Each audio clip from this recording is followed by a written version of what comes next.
Quantum girls academy, তাই তো? Class 12।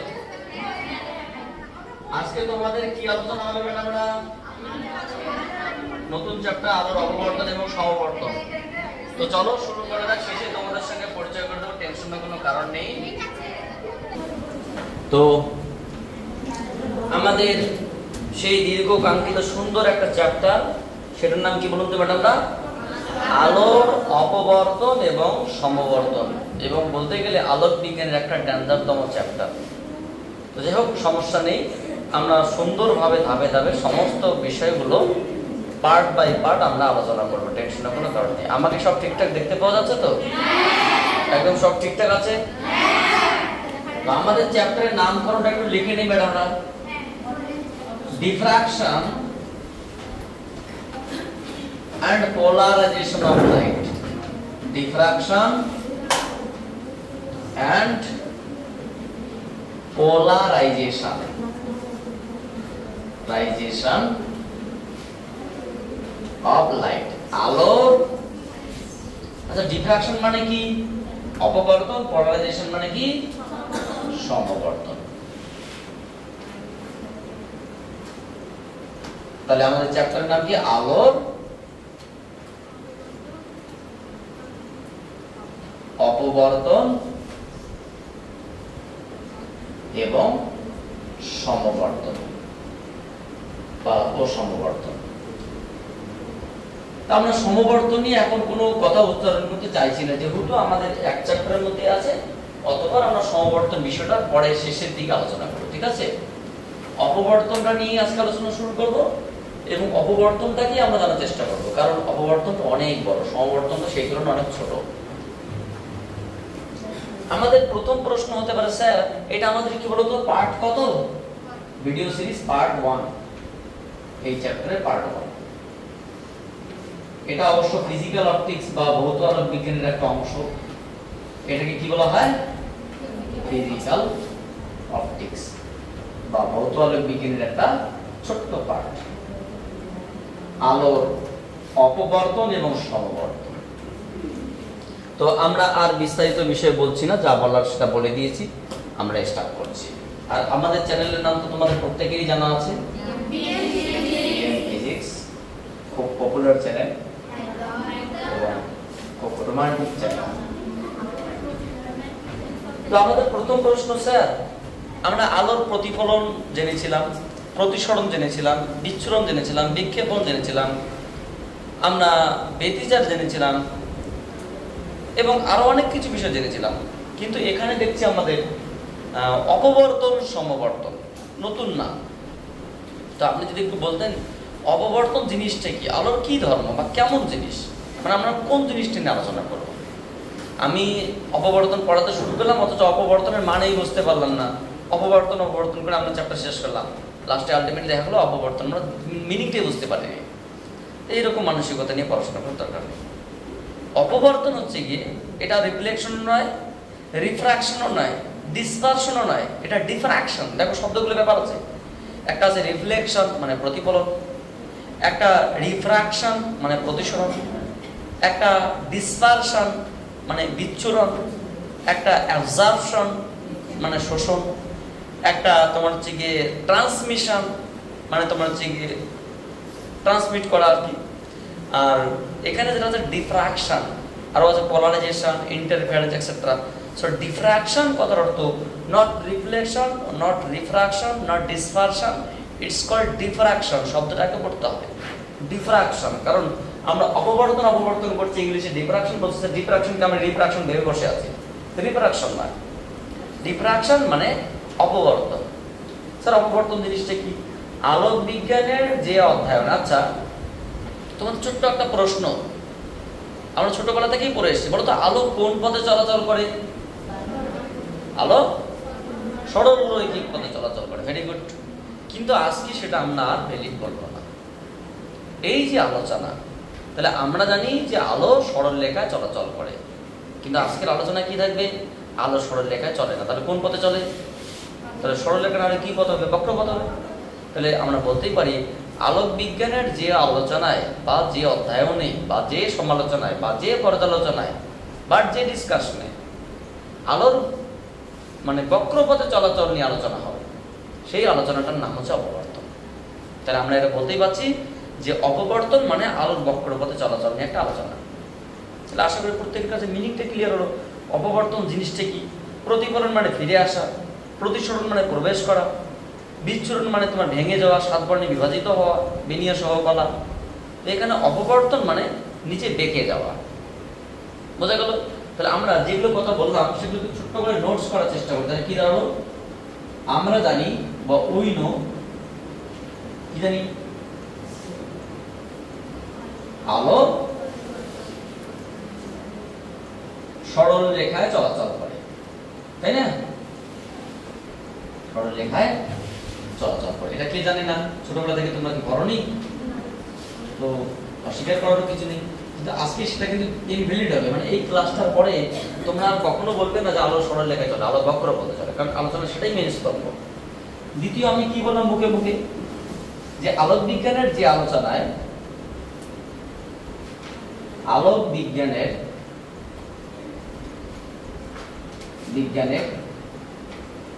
যে অধ্যয়নে বা যে আলোচনায়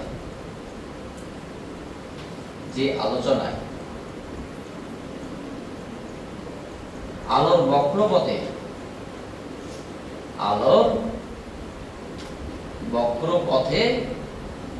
চলাচল নিয়ে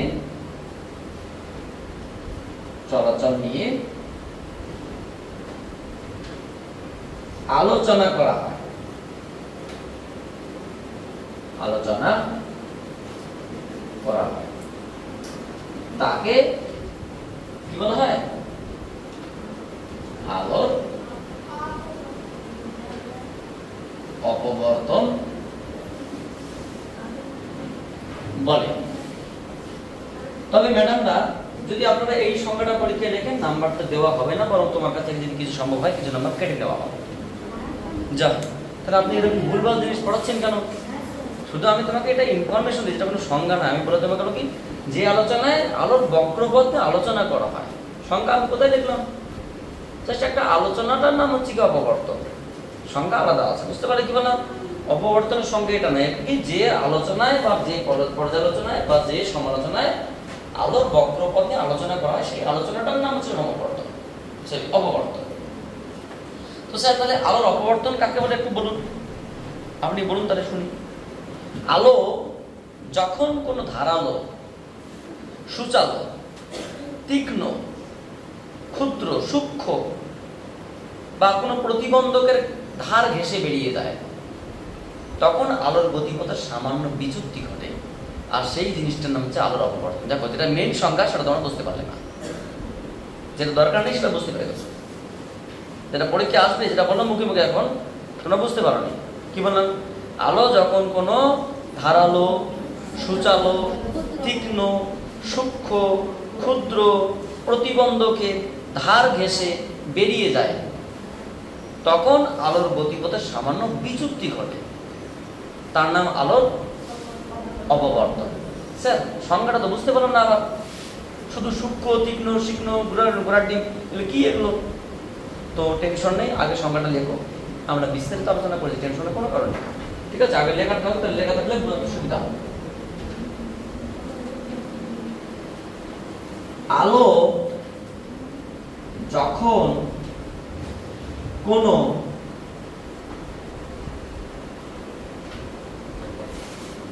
ধারালো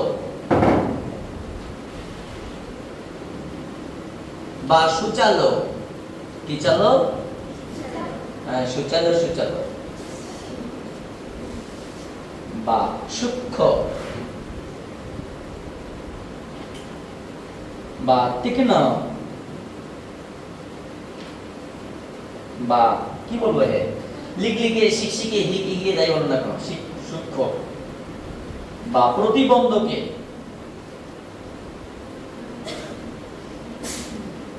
ধার ঘেঁষে বেরিয়ে যায়, ধার ঘেঁষে বেরিয়ে যায়, কি করে যায়? বেরিয়ে যায়, তখন আলোর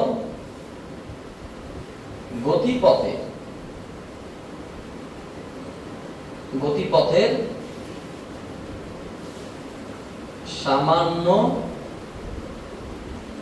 বিচ্যুতি ঘটে,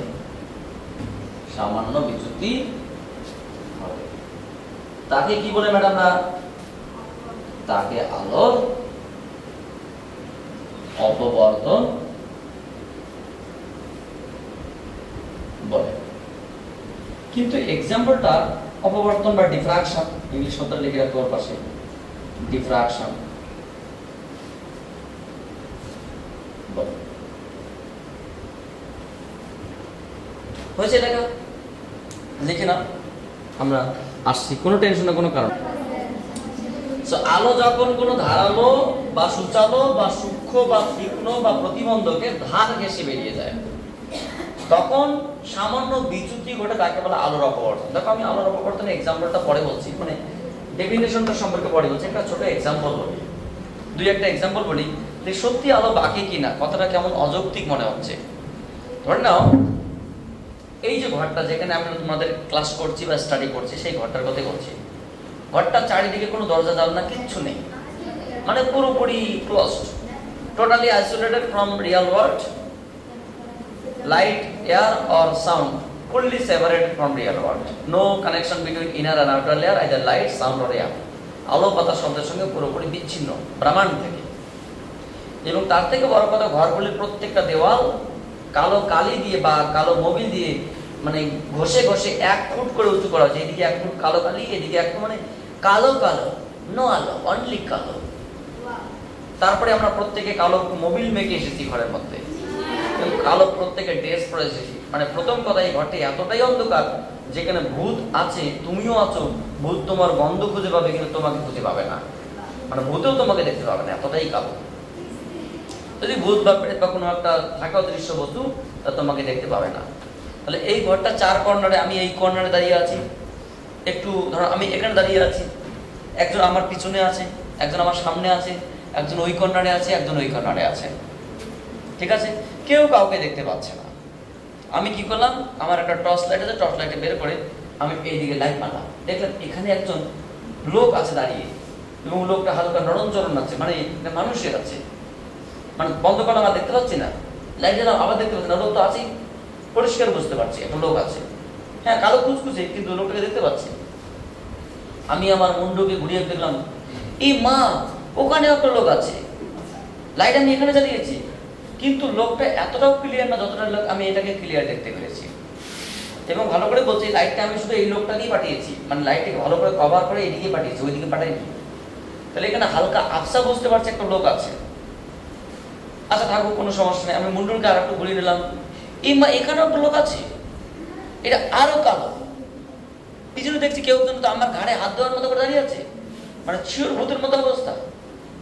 আমার প্রশ্ন, আলো তো বাঁকে না, তো আমি আলো এদিকে পাঠিয়েছি, লাইট দেওয়ারগুলো তো কালো, যেখানে প্রতিফলনের কোনো গল্প নেই, ওকে আমি আবসা দেখবো কেন, আর তার থেকে কম আবসা কেন, আর এটাকে আমি বুঝতে পারবো কেন? তাহলে নিশ্চয়ই কি আলো যায়নি, মানে আলো কি বেঁকেছে? তাহলে এখানে বেঁকে যাওয়ার হালকা মাইন্ড আসছে, কিন্তু খুব একটা অ্যাকসেপ্টেড নট, মানে অ্যাকসেপ্ট করছে না। দ্বিতীয় এক্সাম্পল, মানে আলো যে বেঁকে যাচ্ছে তার একটা ছোট এক্সাম্পল। আমি ধরে নাও রাত্রেবেলা 2:30, 3, 4 পর্যন্ত মোবাইল ঘাটছি, বন্ধু বান্ধবীর সঙ্গে কথা বলছি, ঘাটতে হঠাৎ করে রাত্রেবেলা ভোর 3:30টার সময় ঘুম লেগে এসছে, বা আমি অচেতন হয়ে গেছি, ঘুমিয়ে গেছি।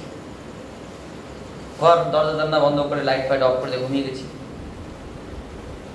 এইদিকে সকালবেলা আমার মাইন্ড চলে এসে, মানে আমি ঘুম ভেঙেছে, চোখ খুলিনি, কিন্তু বুঝতে পারছি যে আশেপাশে পরিবেশের খুব কোলাহল, মানে পরিবেশে অনেক লোকজন জেগে গেছে, এবং কোলাহলের আওয়াজ দেখে বুঝতে পারছি মোটামুটি 8-9টা তো বেজে গেছে শিওর, কারণ রাত্রে জেগে গল্প করলে যা হয়, তো 8-9টা বেজে গেছে। এবার আমি চোখ খুলিনি, বুঝতে পারছি চারিদিকে অনেক টাইম হয়ে গেছে, আমার ততক্ষণ টিফিন খাওয়ার টাইম শেষ। আমি তাও চোখটা খুলে এইদিকে দেখছি দেওয়ালের একটা বিশাল বড় একটা লাইট স্পট। এবার আমি হচ্ছে ঘর তো অন্ধকার, ঘরে তো কোনো লাইট নেই, এখানে লাইট স্পটটা আসলো কোথা থেকে? আমার মাথায় কাজ করছে না, লাইটের যে ফোঁটাটা আসলো কোথা থেকে? আমি একটু এদিক ওদিক খুঁজে দেখলাম যে না, লাইট স্পটটা এইদিকে ছোট্ট একটা ফুটো আছে, সেই ফুটো দিয়ে সূর্যের আলো প্রবেশ করেছে এবং লাইট স্পট দেখতে পাচ্ছি। ওয়াও, কি ইন্টারেস্টিং জিনিস দেখো, কোনো সমস্যা নেই। কিন্তু আমি মনে মনে ভাবছি, ছোটবেলা তো স্যার আমাদের পড়িয়েছিলেন আলো সরাল দেখা যায়, ভালো কথা, কিন্তু ফুটোটা এতটাই ছোট আর লাইটের ফোঁটাটা এতটাই বড়, এটা কি করে হলো? আলো তো সরল দেখা যায়, তা ফুটো যেমন তো লাইট তেমন হওয়ার কথা। তাহলে কি আলোর কি কোনো প্রবলেম আছে, বা কোনো জায়গায় কি সমস্যা আছে, না কোনো জায়গায় ওর ব্যথা আছে? ব্যাস এই নিয়ে আমাদের মাথায় একটা প্রশ্ন চলে আসলো।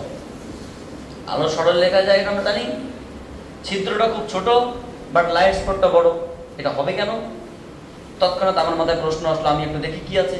বাইরে টিফিনের কথা ভুলে গেছি, লোকের কথা ভুলে গেছি, আমি উঠে টেবিল নিয়ে একটা চেয়ার নিয়ে আমি একটা সাদা খাতা নিয়ে চলে গেলাম সেই ফুটোর দিকে, মানে লাইট স্পটের দিকে, যেখানে লাইট স্পট পড়েছে ওখানে একটু গোল করে মার্ক করলাম।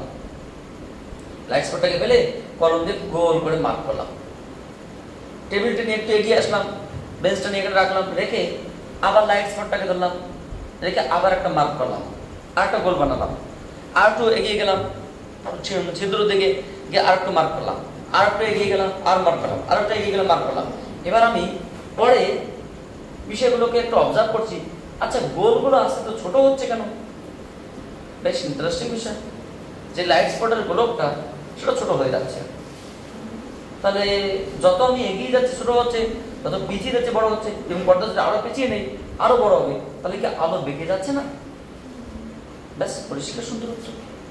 যদি মনে হয় স্যার আমাদের কেমন কেমন লাগছে, তুমি ঘরে আজকে টেস্ট করবে, কালকে সকাল হলে সূর্য ওঠার আগে বা বিকাল হলে সূর্য যখন উল্টো দিকে থাকবে, তুমি উল্টো দিকে দেওয়ালে দেখবে ছোট্ট সূক্ষ্ম ছিদ্র দিয়ে, তুমি তোমার উত্তর পেয়ে যাবে, জিরো টেনশন। তার মানে আলো বেঁকে যায়, তার প্রথম উত্তর। এবার দ্বিতীয় প্রশ্ন, স্যার তাহলে আলোক রশ্মিটাকে আমি দেখার চেষ্টা করছি কিন্তু দেখতে পাচ্ছি না কেন? আলোক রশ্মিকে তুমি দেখতে পাবে না কেন? আলো আমরা দেখতে পাই না, আলো আমাদের দেখতে সহায়তা করে। তুমি যখন খাতাটাকে ধরবে তখন দেখবে খাতাটা আবার উজ্জ্বল হয়ে গেছে, খাতা সরিয়ে নিলে লাইট নেই। স্যার মাঝে মাঝে আমরা দেখি আলো যখন ধোয়ার মধ্য দিয়ে যায়, ধোয়াগুলো দেখতে পাই নড়াচড়া করে, ওটা আমরা আলো দেখতে পাই না, ওটা টিন্ডাল ক্রিয়ার জন্য, টিন্ডাল এফেক্টের জন্য ধোয়ার গতিশীলতা দেখতে পাই। ব্রাউনিয়ান মশা, রবার্ট ব্রাউনের সেই ব্রাউনিয়ান মশা, যেটা অনবরত এদিক ওদিক ছোটাছুটি করে, সেটাতে গ্যাসের ব্রাউনিয়ান মশা দেখতে পাই। ওটা আলো নয়, আলোক রশ্মি যাওয়াতে কণাগুলো গতিপথ আমাদের কাছে দৃশ্যমান হয়, আলো আমরা দেখতে পাই না, আলো আমাদের দেখতে সহায়তা করে। তোমরা কি শব্দ দেখতে পাচ্ছ, কিন্তু তোমরা প্রত্যেকে শব্দ শুনতে পাচ্ছ? তার মানে কি শব্দ আমরা দেখতে পাই না, শব্দ আমরা শুনতে পাই। তোমরা কি বায়ু দেখতে পাচ্ছ? বায়ুকে আলো আছে নেই? তাহলে তুমি সুইচ অফ করে দাও, ফ্যান দেখো, কাজ কম বায়ু আছে কিনা বুঝতে পারবে। সুইচ অফ করে দিয়ে 10 মিনিট বসে দেখো, তাহলে বায়ু আছে কিনা উত্তর পেয়ে যাবে। তাহলে বায়ু যে আছে তোমার পাখনায় বলে দিচ্ছে কত সুন্দর হাওয়া পাচ্ছে। তাহলে বায়ু কিন্তু তুমি চোখে দেখতে পাচ্ছ না, কিন্তু তুমি অনুভব করতে পারছো। শব্দ তুমি দেখতে পাচ্ছ না, কিন্তু অনুভব করতে পারছো। আলো তুমি দেখতে পাও না, আলো তোমাকে দৃশ্যমানতা সহায়তা করে। চুম্বক যে আকর্ষণ করে, আকর্ষণ তুমি দেখতে পাবে না, অনুভব করতে পারবে যে একটা অ্যাট্রাকশন ফোর্স আছে। তড়িৎ ক্ষেত্র আমরা দেখতে পাই না, তড়িৎ ক্ষেত্র আমাদের কি দুটো আধানের মধ্যে ক্রিয়াশীল বল অনুভব করতে সহায়তা করে, অর্থাৎ অদৃশ্য রশ্মি, এগুলো ইনভিজিবল। সো ঠিক সেরকমই আমাদের বাস্তব জগতে অনেক অদৃশ্য বস্তু আছে। ভূত প্রেত আত্মা, আমি জানি না তার নাম কি বা তাকে কি বলে নাম বলা হবে জানি না, বাট আমি এটুকু মনে করি যে আমাদের অগোচরে অনেক অদৃশ্য বস্তুর অস্তিত্ব আছে, যেগুলো আমরা কি দৃশ্যমানতার বাইরে। যেমন তুমি আলো দেখতে পাচ্ছ না, তোমার দৃশ্যমানের বাইরে, তোমার লিমিটের বাইরে। তুমি শব্দ শুনতে পাচ্ছ কিন্তু অনুভব করতে পারছো না, কিন্তু পিঁপড়ে মানে পশু পাখি এরাও কথা বলে, এদের শব্দ তুমি শুনতে পাচ্ছ না কেন? তোমার রেঞ্জের বাইরে চলে গেছে, তোমার অডিও ভিজুয়াল বা শ্রুতি গোচরে যে পাল্লা আছে তার পাল্লার বাইরে।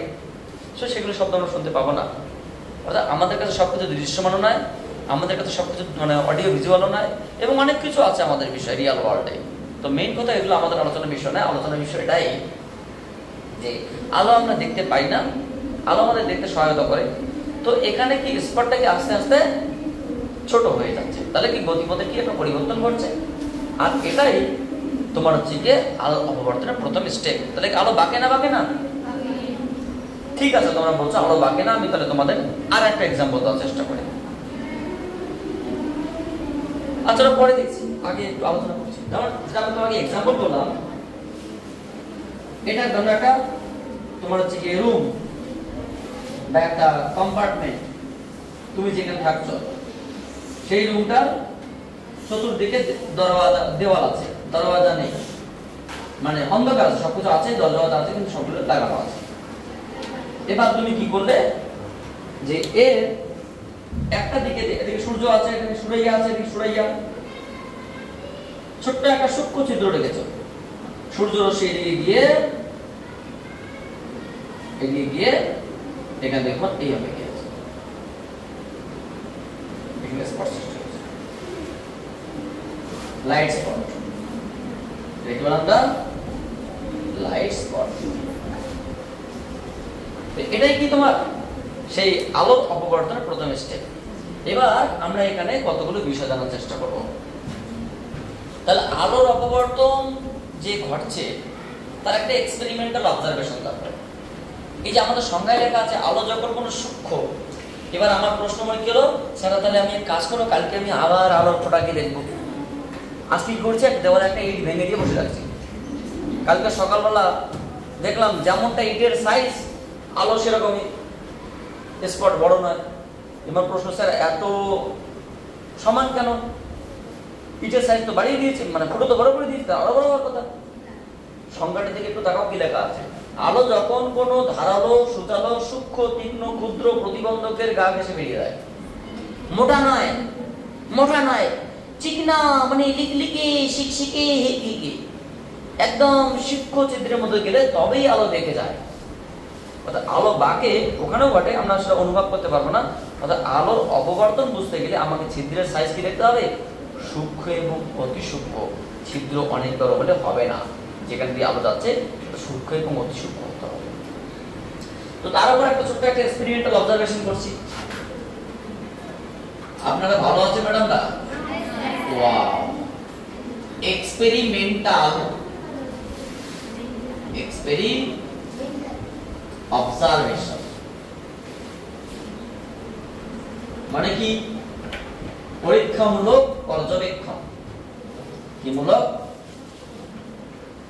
পরীক্ষামূলক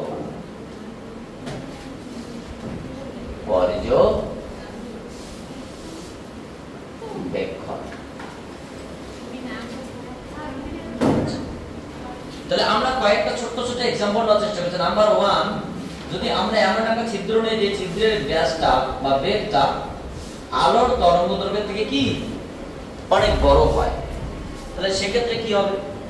ধরে নাও আমি তোমাকে বললাম এখানে একটা ছিদ্র নিলাম, কি নিলে ম্যাডাম? ছিদ্র।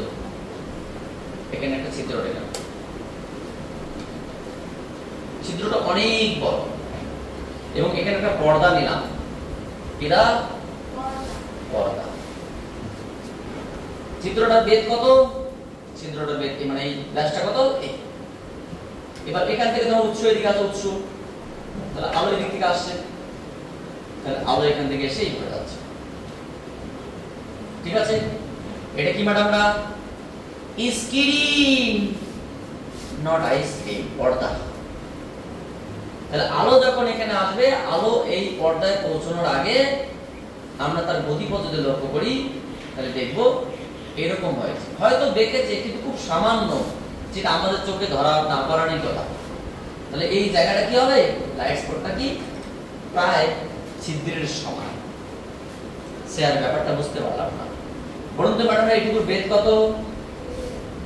বলুন তো এইটুকুর দূরত্ব কত? কেউ বলতে পারবে এইটুকুর দূরত্ব কত? বলতে পারবে না।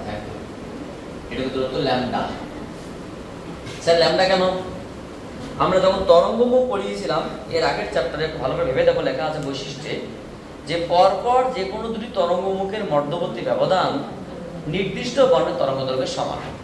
তাহলে এখান থেকে যে বর্ণের আলো আমরা পাঠাচ্ছি সেই বর্ণের তো একটা তরঙ্গদৈর্ঘ্য আছে। সেই তরঙ্গদৈর্ঘ্যটা কত? একটা তরঙ্গমুখ থেকে আরেকটা তরঙ্গমুখের মাঝখানে ব্যবধান। তাহলে এইটুকুর দূরত্ব ল্যামডা আর এইটুকুর দূরত্ব এ। যদি ল্যামডা থেকে এ অনেক বড় হয় তাহলে এই স্পটটা খুব একটা বড় হবে না। অবজারভেশন নাম্বার 2, যদি আমরা নেই এরকম যে আমরা ছিদ্রটা নিলাম, সেই ছিদ্রটা তরঙ্গদৈর্ঘ্যের মোটামুটি 5 গুণ, খুব একটা বড় নয়, বড় বাট খুব একটা বড় না হে। তাহলে কি হবে? এটা ছিদ্র, এটা কি দাম? স্ক্রিন বা পর্দা। বা এটা 5 গুণ আর 3 গুণ দিলাম আর কমিয়ে দিলাম, ঠিক আছে? তাহলে এটা তোমার হচ্ছে কি এ, এখানে তোমার তরঙ্গ এইভাবে যাবে বাইকালো, এবং এখানে পর্দায় গিয়ে এরকম একটা স্পর্শ সৃষ্টি হবে। অর্থাৎ এবার কিন্তু আমরা তার গতিপথটা হালকা বেঁকেছে অনুভব করতে পারবো,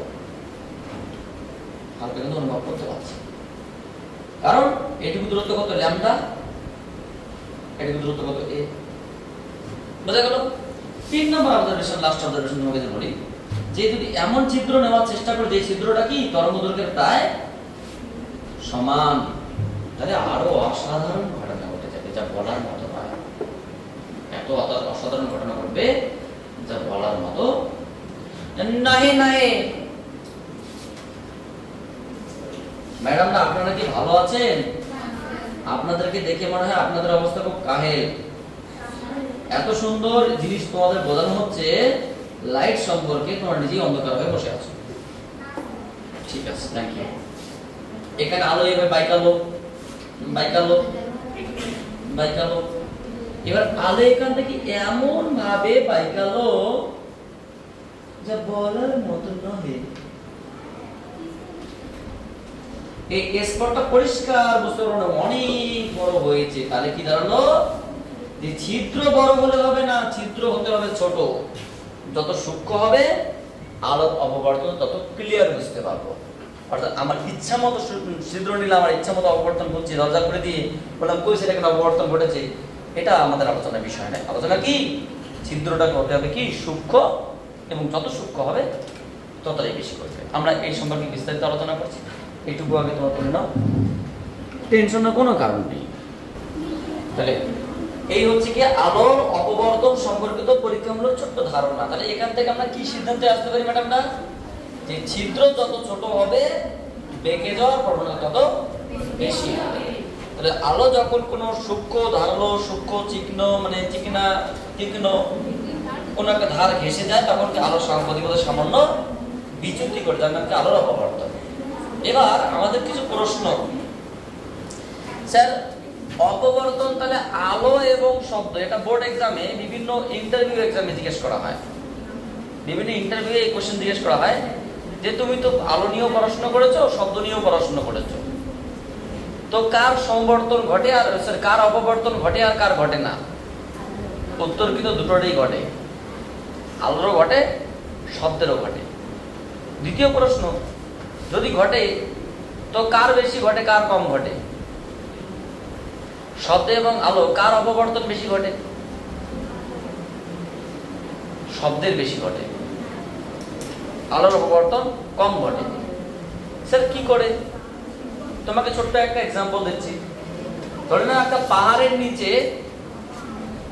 অমাবস্যা রাতে, ঠিক রাত ভোর 3টা 3:30টার সময়, যেখানে পুরোপুরি স্তব্ধ, অমাবস্যা রাত্রে পাহাড় কেটে পাহাড়ের নিচে সুড়ঙ্গ করে সেখানে ধরনের গুহা রাখানো আছে, দুটো ঘর আছে, দুটো ঘর পুরোপুরি কালো, সেখানে কোনো আলো নেই, এমনি বাইরে অন্ধকার, আবার তার মধ্যে পাহাড়ের নিচে মানে পুরোপুরি অন্ধকার। সেই দুটি ঘর আছে এবং ঘরের চারিদিকে অনেক বড় ফাঁকা জায়গা, ফাঁকা জায়গা মানে সবটাই পাহাড়ের নিচে। দুটো ঘর আছে, তোমরা এই যে একটা ঘর আছে, আর পাশে ঠিক ওইদিকে একটা ঘর আছে, দেখতে পাচ্ছ, এটা একটা ঘর, ওইদিকে একটা ঘর। তাহলে এই ঘরটার ওই পাশে একটা দরজা আছে, আর ওই ঘরটার ঠিক ওই পাশে মানে এরকম দেওয়ালে ওই পাশে একটা দরজা আছে, আর কোনো দরজা নেই, সবকিছু বন্ধ, সবটা কিন্তু পাহাড়ের নিচে আছে, গভীর রাত্রে, অন্ধকার রাত্রে, অমাবস্যা রাত্রে। তাহলে এরকম পাহাড়ের নিচে এটা একটা ঘর, ওটা একটা ঘর, এখানে দরজা একদিকে আছে, ওটা দরজা একদিকে আছে। কিছু সংখ্যক লোক আমরা কালো পোশাক পরে কালি মেখে মানে কুচকুচে হয়ে চলে গেলাম, কিছু সংখ্যক লোক ওই ঘরে গেল, কিছু সংখ্যক লোক এই ঘরে আসলো। ওই ঘরের লোকগুলো কিছু আলো জ্বালিয়েছে বা লাইট জ্বালানোর চেষ্টা করেছে। ওরা আমাকে বলছে, ফোন করে মানে তোমার যে কোনো একটা ভাই বললো যে এখানে আমরা আলো জ্বালিয়েছি, কিন্তু আমরা বহু চেষ্টা করছি, আলো কিন্তু কোনোভাবেই এই ঘরে আসছে না, কারণ আলো ওইদিকেই যাচ্ছে, ফাঁকা জায়গাতে চলে গেছে, আলো বেঁকে এতটাও সম্ভব নয় যে এদিকে আসছে। কিছুক্ষণ পরে ওরা আলো বন্ধ করে ডিজে সং চালু করে দিয়েছে, মানে গান ধামাকা চালু করে দিয়েছে, কিন্তু শুনতে পাচ্ছে কি কিন্তু শব্দের আওয়াজ কিন্তু আমাদের ঘরের মধ্যে সুন্দর করে ঘুরে ঘুরে আসছে। তাহলে আলো বাঁকে সেটা আমরা প্রমাণ করেছি ইতিমধ্যে, কিন্তু এতটাও নয় শব্দ যতটা বাঁকতে পারে। তাহলে যে যত বেশি বাঁকে তার অপবর্তন তত বেশি ঘটে। এখানে আলো অপেক্ষা শব্দের অপবর্তন বেশি ঘটে। এবার প্রশ্ন স্যার, এটা আমরা এমনি মুখে মুখে বললে তো হবে না, তার কারণটা কি? কারণ তরঙ্গ দৈর্ঘ্য, যার তরঙ্গ দৈর্ঘ্য যত বেশি তার অপবর্তন তত বেশি। ছোট্ট একটা এক্সাম্পল তোমাকে দেই। তোমরা উপরে হেডলাইন পড়ো, আলো ও শব্দের অপবর্তন। আলো ও শব্দের অপবর্তন দেখেছেন?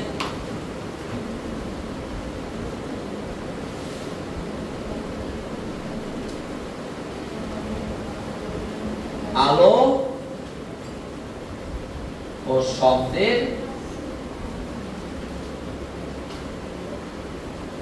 অপবর্তন নিয়ে ছোট্ট আলোচনা। আচ্ছা বলুন তো ম্যাডামরা, দৃশ্যমান আলো তরঙ্গ দৈর্ঘ্যের পাল্লা কত? ওয়াও, 4000 থেকে উই নো, আমরা জানি দৃশ্যমান আলো তরঙ্গ দৈর্ঘ্যের পাল্লা হলো ল্যামডা সমান কত? 4000 অ্যাংস্ট্রম টু, এটাকে আমরা ইতিমধ্যে পড়িনি ম্যাডামরা? পড়েছি, এটা আমরা জানি। বা আমরা বলতে পারি 4/1/5 সেন্টিমিটার, এটা আমরা পড়েছিলাম, মনে আছে? 1 সেন্টিমিটার 1 লক্ষ ভাগে 4 ভাগ, বা 1/5 সেন্টিমিটার। বা আমরা এটাকে লিখতেই পারি 0.00004 সেন্টিমিটার টু 0.00008 সেন্টিমিটার। এটা কার তরঙ্গ দৈর্ঘ্য? বেনিয়ার সহকলার, এটা বেগুনি, এটা লাল, ম্যাক্সিমাম, এটা মিনিমাম। এর পাশাপাশি আমরা এটা জানি, এবং অন্য শ্রুতিগোচর শব্দে, শ্রুতিগোচর মানে যেটা অডিও ভিজুয়াল শব্দের তরঙ্গ দৈর্ঘ্যের পাল্লা, দৈর্ঘ্যের পাল্লা হলো কত ম্যাডাম? না 1.6 সেন্টিমিটার টু 16 মিটার, মানে 1.6 সেন্টিমিটার টু 1600 সেন্টিমিটার। একটা জিনিস পরিষ্কার করে বোঝার চেষ্টা করো, এটা 1 সেন্টিমিটারে 1 লক্ষ ভাগে 4 ভাগ। আমি যদি আলোর ম্যাক্সিমামটা নেই 8 ভাগ, আর শব্দের মিনিমামটা নেই 1.6 সেন্টিমিটার, মানে কি এর থেকে কয়েক লক্ষ ভাগের কম। বাংলা কথায় শব্দের তরঙ্গ দৈর্ঘ্য শব্দের ছোট্টটা, যেটা বড়টা বলছি না, শব্দের মিনিমাম আর আলোর ম্যাক্সিমাম, আলোর ম্যাক্সিমামটাও শব্দের মিনিমামের থেকে কয়েক লক্ষ গুণ ছোট। বুঝতে পারলে কি বললাম? কারণ এটা 1 সেন্টিমিটারে এত ভাগ, এটা নিজেই 1.6 সেন্টিমিটার, মানে 1.5 সেন্টিমিটার বেশি। তাহলে কি বড়টা কি আরো কয়েক হাজার গুণ বেশি, লক্ষ ইন্টু হাজার, মানে বুঝতেই পারছো কতটা বেশি। তাহলে বলা যেতে পারে এখানে প্রথমত আলো অপেক্ষা শব্দের তরঙ্গ দৈর্ঘ্য কি বেশি। সো আমরা বলতেই পারি ওয়েভলেন্থ অফ কি light very very greater than that of wavelength of কি সাউন্ড। বোঝা গেল না? গেল না? তাহলে শব্দের তরঙ্গ দৈর্ঘ্য আলো থেকে, তাহলে কার অপবর্তন বেশি ঘটবে? মাথায় রাখবে, যার তরঙ্গ দৈর্ঘ্য যত বেশি তার অপবর্তন তত বেশি। অর্থাৎ শব্দের অপবর্তন আলো অপেক্ষা বেশি ঘটে।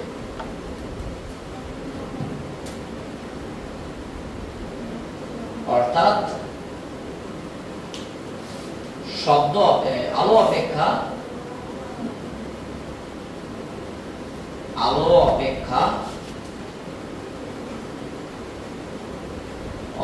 শব্দের অপবর্তন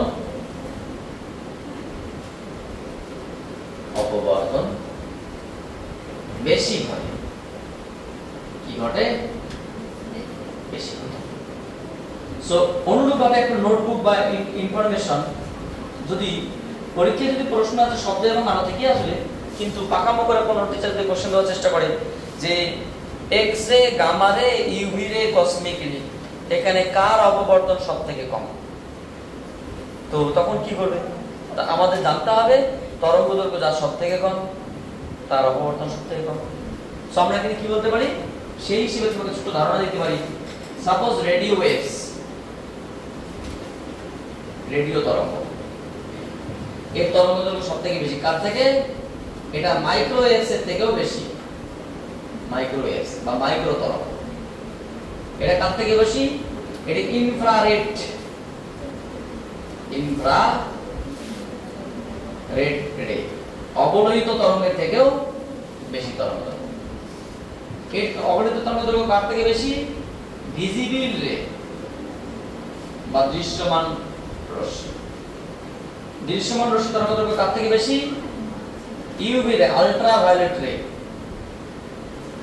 আল্ট্রাভায়োলেট রে, অতিবেগুনি রশ্মি। এটা কার থেকে বেশি? এটা এক্স রে থেকে বেশি। এক্স রে কার থেকে বেশি? গামা রে থেকে বেশি। গামা রে কার থেকে বেশি? কসমিক রে থেকে বেশি। মানে আমি তোমাদের ছোট্ট ধারণা দেওয়ার চেষ্টা করলাম যে যদি জিজ্ঞেস করা হয় কার অপবর্তন বেশি ঘটে, তোমাকে আগে এটা কিসের আমরা রেঞ্জ করলাম বলো তো? এটা অপবর্তন অথবা স্পেশালি ওয়েভলেন্থের রেঞ্জ করলাম। এটা সবথেকে বেশি তরঙ্গ দৈর্ঘ্য, তার থেকে কম, তার থেকে কম, এন্ড দেন আরো এর বাইরে আছে, ভিতরে আছে, সমস্যা নেই। কিন্তু যেমন ভিজিবলের মধ্যেই তো তোমার 7টা আছে, বেনিয়া সহকার, প্রত্যেকের মধ্যে ডিভিশন আছে। তো এটা জাস্ট নাম করেন একটা করে রিজিয়ন। তো এটা কি তরঙ্গ দৈর্ঘ্যের একটা ছোট্ট একটা ধারণা। তাহলে এখানে সবথেকে অপবর্তন কার বেশি ঘটে? রেডিও ওয়েভসে। আর সবথেকে কম কার? কসমিক রে। এবার তোমাকে কি কোশ্চেন জিজ্ঞেস করা হবে তার উপর ডিপেন্ড করছে তোমার কোন রেঞ্জে পড়ছে। এখানে আলো এবং শব্দের মধ্যে আলো শব্দের অপবর্তন বেশি ঘটে, বুঝা গেল? তো তোমাদেরকে আর কিছু করাবো? আর কিছু করাবো না। তাহলে তোমাদের যাও, তার যদি না করাই তোমরা একটা ছোট্ট কোশ্চেন লিখে রাখো যে শব্দ, আচ্ছা এটা হয়ে গেছে, কোশ্চেন লিখে রাখো আলোর ব্যতিচার ও অপবর্তনের পার্থক্য লেখো। শব্দ না, আলোর